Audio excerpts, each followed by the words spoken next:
میرا بھائی روز مجھے گود میں بٹھاتا اور ہاتھ میں موبائل پکڑا دیتا۔ میں بھی چھوٹی تھی، موبائل کے لالچ لگ جاتی اور کافی دیر تک اس کے پاس رہتی۔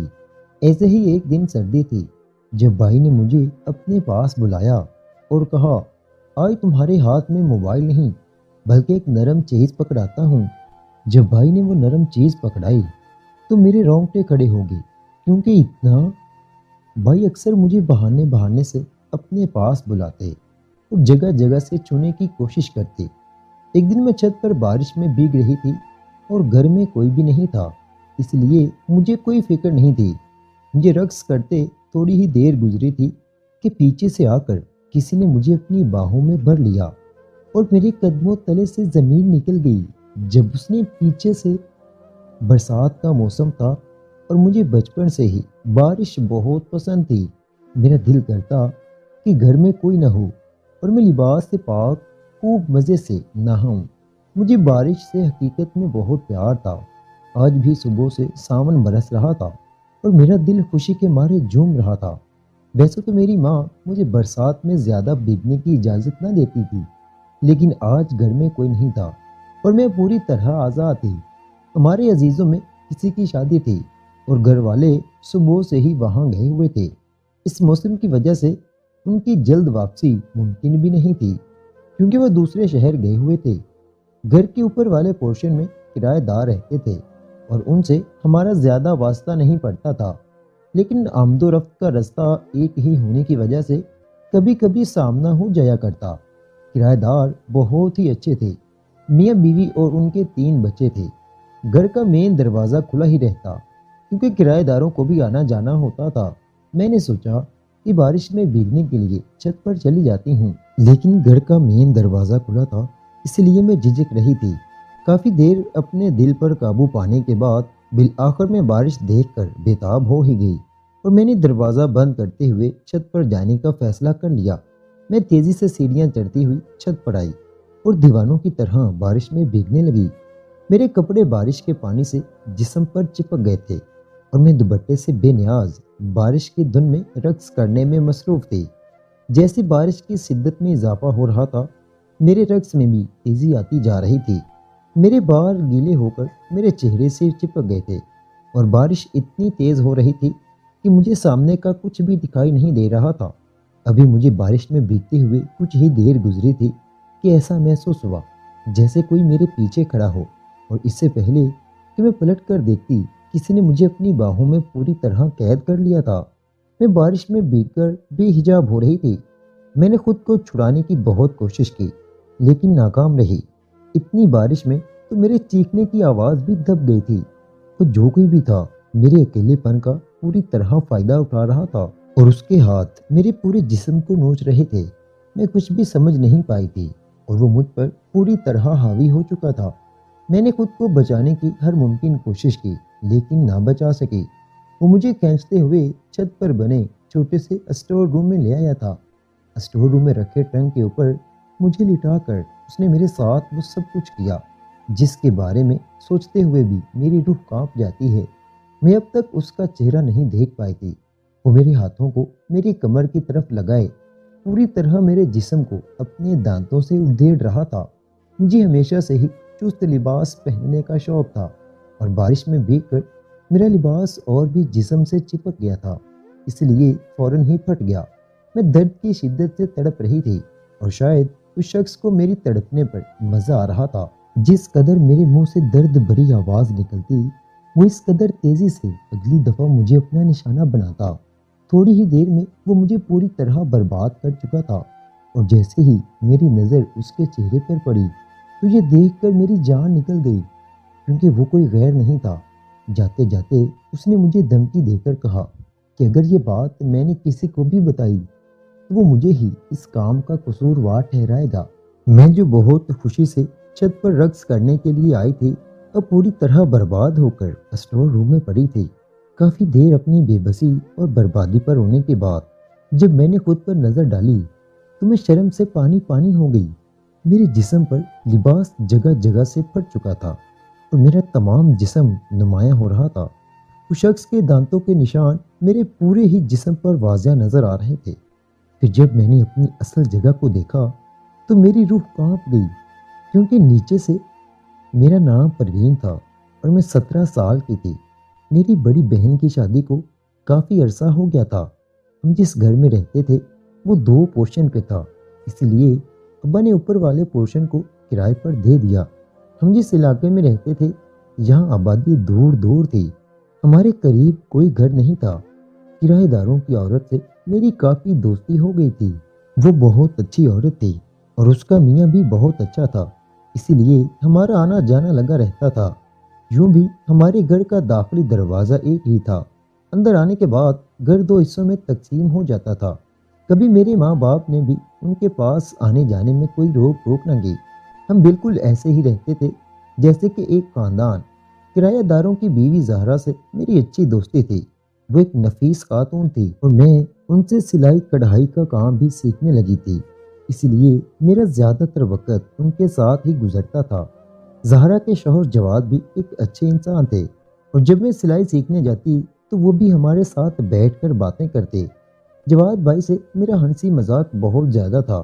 وہ ایک اچھے انسان تھے جو بہت خوش اخلاقی سے پیش آتے اور میرے جاتے ہی پری پری کر کے میرے آگے پیچھے گھومتے۔ میں بہت زیادہ فیشنیبل تھی، اس لیے ہر وقت میرے بال کھلے رہتے۔ میں چست لباس اور گہرے گلے پہن کر بڑے فخر سے گھومتی۔